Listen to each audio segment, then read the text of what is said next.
Hello and welcome to day 30 of the 31-day mobility challenge. We are working on our hips today. So we're going to start by foam rolling our quads, the front of the thighs. So you'll start in that plank position with the foam roller just above the knee, other leg comes out to the side, and we're rolling up and down looking for those tight spots. When you find a spot that needs a little bit of love, you'll stay on that spot and you'll add some hamstring curls. Breathing. So we're looking for that 5 out of 10. We did this in one of the earlier videos, so maybe you're noticing that maybe that's not as tender as it was when we first started, almost a month ago. So well done, we've got 1 day to go. And then we could go to the next portion of the thigh. So from the middle of the thigh, coming up to the hip, seeing how that feels. Looking for any tight spots. And then again, if you find another spot, again, you could add another set of hamstring curls. So I'm thinking about having my neck in line with my spine, my abs are on, so my back isn't arching. I'm breathing and I'm modifying the intensity by using my elbows and my knee to the side to adjust the intensity of the movement. And remember, you don't have to add the movement if it's tender enough, just holding in that position. Then just hold and let the pressure of your body weight be sufficient. Okay, so I'm going from just above my kneecap to the middle of the thigh on the other side, looking for those tight spots, comparing sides, thinking about how this has changed over time with consistent practice. Breathing, then finding a spot and adding some curls. Good job. So we've only got 1 day to go. Congratulations if you've done all the videos this far. If not, you still have time to go back and watch any of the ones that you missed. Okay, let's move from the middle of the thigh up to the front of the hip and see how that feels. Hopefully you feel more comfortable with rolling now, just kind of going with the flow, listening to your body. And then we'll do another set of curls here. So again, not necessarily always the same spot on the different sides. So just take each side as an individual and do what it needs. Okay, so from there we're going to do a tennis ball release for the hamstring. I'm going to use a chair for this one. I'm going to put the ball just under my leg, just where my bum would end and my thigh would start. So I'm going to start right at the top of where the hamstring starts. And you could be using a lacrosse ball or a tennis ball, so your choice. And then from there you'll kind of go up and down a little bit. So maybe it's up at the top of the thigh that you feel it. Maybe you need to roll down a bit. Maybe it's more in the belly of the thigh that you feel the tension. So I've got something right there that I think, okay, that would be a good spot for me to work on. And I'm going to do some leg extensions this time. And again, I'm looking for that 5 out of 10. And I'm breathing. And then I might see what it feels like closer towards the back of my knee. Working there. I can press down with my hands to press into the ball, especially with this tennis ball. For me, it seems quite squashy. I could have probably used the lacrosse ball, but hey, all good. And breathing. And then we'll change sides. So starting up at the top of the hamstring. And you could go side to side, up and down, applying pressure, leaning forward. Finding that spot, good spot for you, adding some extensions if you like, or just keeping the weight pressing down onto the ball. And then I'm going to come all the way towards the front, towards the kneecap, so the lower portion of the hamstring, pressing up and down, and then adding some extensions if that feels good for you. So just a couple of releases tonight, so quads and hamstrings, and then we're going to come into a stretch for the fronts of the thighs. We have done this in an earlier class, so thinking back to how it felt for you. So I'm just going to have a pad for my knee, and your knee can go as close to the box as you can, as comfortable. So you're going to play around with how close your knee is going to get towards the box. Okay, or to the chair or the couch or whatever you're using. This is called a couch stretch because the couch is a really good height for this. And then what I'm looking for is that my feet are hip distance apart, that my hips are level. So there's a tendency to tip down to this knee down side. So put your hands on your hips and try and level those hips out. Try and lean back into the back leg. Body stays nice and tall, breathing. And then with this knee down side, we're going to reach up. So we're going to reach up for 5, keeping the ribs down, abs are on. And then we're going to reach over for 5. So feeling that increase in the stretch as you do that. Making sure you can still breathe, and you're a 5 out of 10. Let's change sides. So knee comes up the back, other leg comes through, and coming to feet hip distance apart, checking your pelvis, making sure that it's level, breathing, that knee is tracking over that first toe, taking your weight back as much as you feel that you can, ribs down, abs on, breathing into where you feel the stretch, and try and as you breathe out, let that tension go. We're going to reach up for 5. Good, big stretch. And then we're going to reach across for 5, up and over.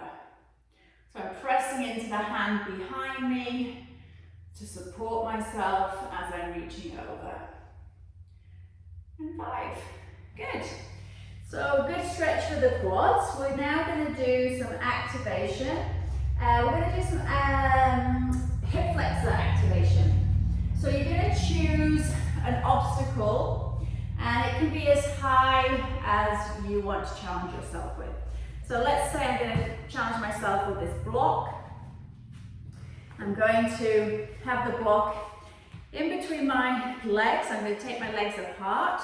So if you want to, for the easiest level, you would have your hands behind you to allow you to sit up nice and tall, and then you're going to point your toes and you're going to lift one leg up and over the block, and then we're going to lift the other leg up and over the block. So I could have made it easier for myself by making it lower. I could make it harder for myself by making it higher. So you can play around with your block heights. So I could do the higher block with my hands supporting me, and then how different does it feel to engage the abs, brace, and not have the hands supporting you. So play around and try and work up to a minute of up and overs, trying not to sit back as you lift the leg, trying to stay upright as you can. So working on that for a minute, playing around with different heights. So from there we're going to come into side line. Let's grab something for our head. You'll keep your block. And we're going to look at working on some internal rotation of the hip. Remember, we need that for a good squat depth. And sometimes we are imbalanced on this on sides. So you're going to put the block in between your knees and put your knees kind of at the center of the block. You'll have your neck supported. And then from there, I'm going to think about screwing my knee into the block and lifting my heel by rotating in with my hip. So you really think about driving the knee into the block and squeeze the block underneath you. So you should feel this movement coming from your hip. Even though the heel is lifted, it's the knee driving into the block that from the hip that is making the movement. Think about pressing your bottom foot into the floor, so that bottom leg presses into the floor. So as you screw this knee down, press the other leg down into the floor at the same time. Make sure that nothing is moving in your pelvis, like you're not like moving your hip to get the rotation. So make sure that it's keeping purely from in that hip joint. So you'll work up to however many you can do in a minute. It's taken me about to this point to be able to start feeling that muscle in the hip working. So do as many as you feel you need to really feel a little bit of that burning sensation in your bum. Okay, let's try this out. And you want to notice difference between sides. Do you have the same range on each side? Does it get burning quicker, or does it take longer for that muscle to feel tired? Okay, so when you're ready, press your bottom leg down and screw that top knee into the block, and then just notice any difference in sides. So you might still feel the hip on the bottom leg because you just worked it, so it might still feel almost like it's engaged still while you're doing the second side, so that's completely normal. Breathing. And we know that, these muscles on the opposing sides share the same nerve supply. So if I was to never do anything on one side, but I was to do it on the other side, your non-working side would still get stronger. So it is still strengthening while you are doing this movement. Obviously, it's more ideal to be doing both. But if you're injured and you're just doing one side, then know that there is a little bit of carryover effect onto the other side. So note when you start to feel it, notice if it is the same on sides. And you'd work up to doing that for 1 minute.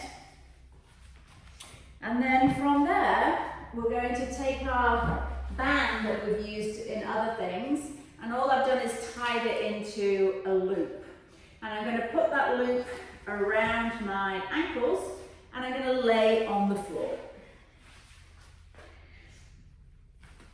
And then from there, I'm going to have my neck in line with my spine, so that means me putting my head on the back of my hands. So I want to be in this position. And then from there, I'm going to have my legs bent, and I'm going to press the legs away from each other. So you can play around with how tight you have the band. And again, so we prime the hips in that internal rotation exercise first. And now you should really be able to feel these muscles here at the side of the hip, our glute medius, turn on as we press our feet away from each other. So breathing out to open. Seeing if you feel that you can open more with one side than the other. Maybe you could ask someone to look at you while you're doing this and tell you, are you getting more range from one side than the other? Do you feel one side getting more tired quickly or quicker than the other side? So again, you would do as many as you feel till you get that burning sensation. If you have time left in the minute, you just have a little rest. And then maybe you do a second set. So maybe you did 10 and then have a rest and do another 10. Maybe you did 20. So listen to your body and do as many as you want to be feeling on a scale of 1 to 10.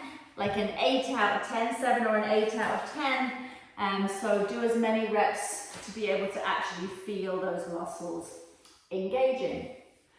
Okay, so from there we're going to come to a couple of lunge flows.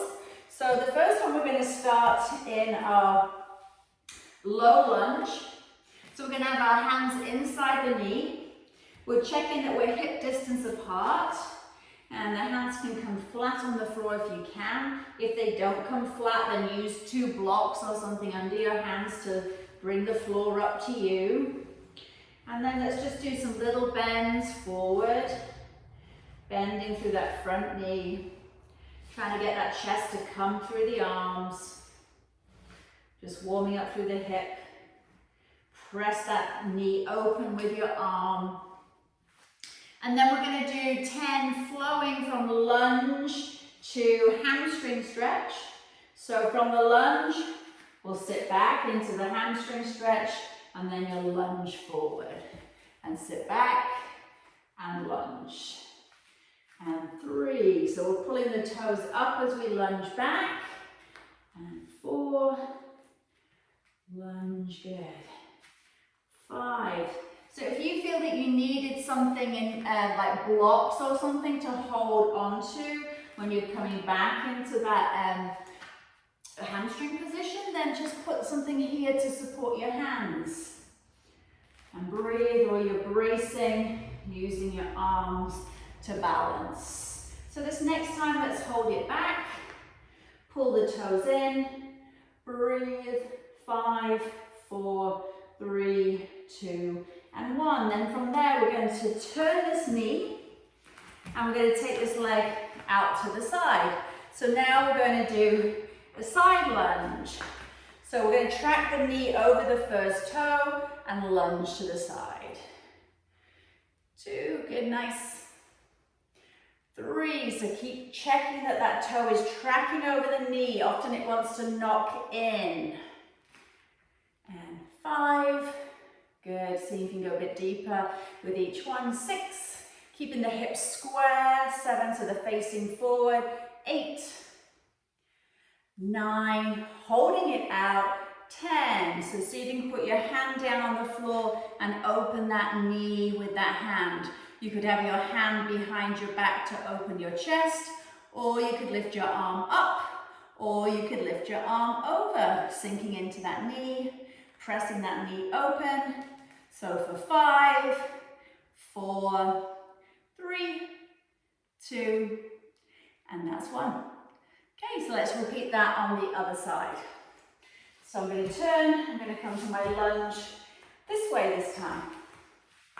Okay, so let's start with our hands down, bringing so this will be an example of me bringing the floor up to me. If I can't reach the floor, I'm bringing the floor up to me by using blocks, and then I'm lunging forward.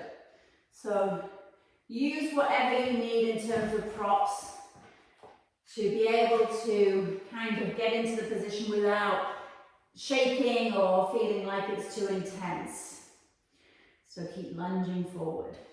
So let's go into that lunge hamstring flow. So from the lunge, we sit back for the hamstring and you'll rock forward and back. Pull the toes up. Nice.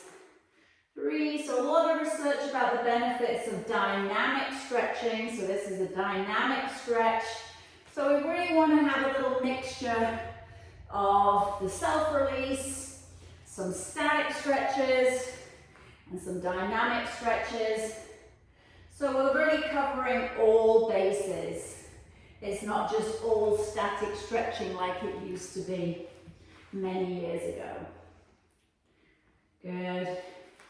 So let's hold the next one back and pull the toes up. So 10, 9, 8, 7, 6, 5, 4, 3, 2. Let's turn into our side lunge position, making sure that knee tracks over the first toe, and we're lunging out. So make sure that knee tracks. You could use that hand to help it stay back if you need to. So our headlights are shining forward. We are breathing, keeping the hips forward. And 6, good. Making sure you're not rolling in or out on your foot. So foot nice and planted into that tent position, our tripod foot, and we'll hold it out. So you could either stay here with a hand on the elbow and take your hand behind your hip, or you bring your hand down and keep the shoulder pressing back. Arm could reach up, or it could reach over. So really lunge, breathing. Nice, opening the chest, pressing that knee open. 3, 2, and that's 1. Good, so we're gonna, our last position, we're gonna be in a, what's it called? In a Cossack squat. We're gonna do a supported Cossack squat. So we're gonna have our legs nice and wide. Now they're nice and warmed up. I'm gonna keep my hands on the floor, and then I'm gonna bend my knee to one side, and I'm gonna lift my toes on the other side. I really wanna turn that knee up towards the ceiling as much as I can, and press this knee open. And then you go to the other side. Take your time to turn from the hip and press the foot towards the floor, and then press this knee open with your elbow. So keep coming from side to side in this Cossack squat. And then you're trying not to have too much weight on your hands. I mean, your hands are there to support you, but you're trying to keep as much weight as you can into the legs. So let's hold it over to one side. For 5, chest nice and proud. 4, 3, really opening. 2, and 1. And then the other, pressing that open. 5, 4, 3, 2, and 1. Good job. So we're going to do our breathing in butterfly. Now, if you want to make butterfly a little bit more intense, you could grab a band if you have one. You have one of these stretchy type bands. And what you would do is you would wrap the band around your back, and then you put one band over one knee and one band over the other leg. And then what that's essentially going to do is open our knees up in a very stronger way than if you were just having your feet together and your knees open. So this is one way that you could do it. Another way could be you would have something weighted on your knees to help you. Press those knees down. Just means that you're not actively trying to open the knees. They're being gently forced by either a band or some weights. You're going to tuck under through your pelvis, and we're going to do our breaths here. So let's turn our palms up to the ceiling. Roll your shoulders back and down. And let's focus on our breath coming in to our belly. So trying to fill the belly on the in-breath, and then let that belly fall on the exhalation. So you're either breathing out through the mouth or doing a sigh on the exhalation. Just scan your body now, make sure you're not holding tension anywhere. So especially check your lower back in this position. Just maybe rock side to side, make sure that this where you are isn't too intense on the lower back, and that you're able to kind of keep your lower back down to the floor and the band isn't pulling you forward.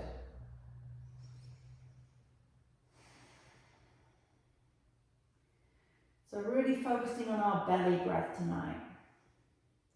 If it's helpful to put your hands onto your pelvis and feel the hands rise as you breathe into your belly, then feel free to do that. You can also check with your hands whether the pelvis is flat or whether it's tipped forward or back. So you kind of want to feel that these hip bones are pretty flat rather than tipping one way or the other.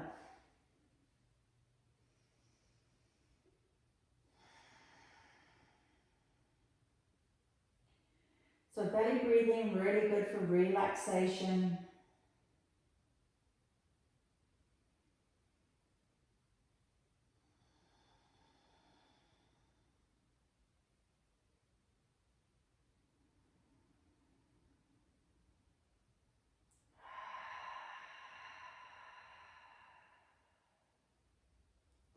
So for your last 5 breaths, try and time the inhalation and the exhalation so they are similar counts.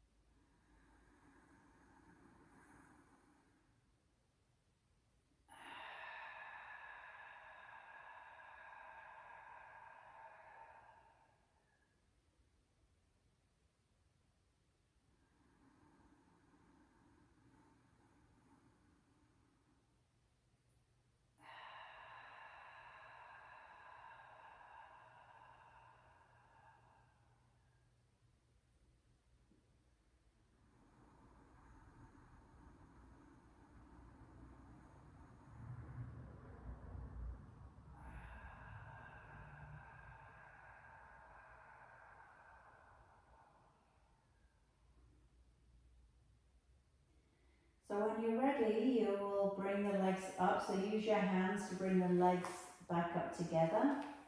If you're in a band, then you'll just take off the band one side at a time. We will roll ourselves up and we are done for today. Only one day to go. Tomorrow is day 31. I hope to see you there for our last day together. Thank you and take care.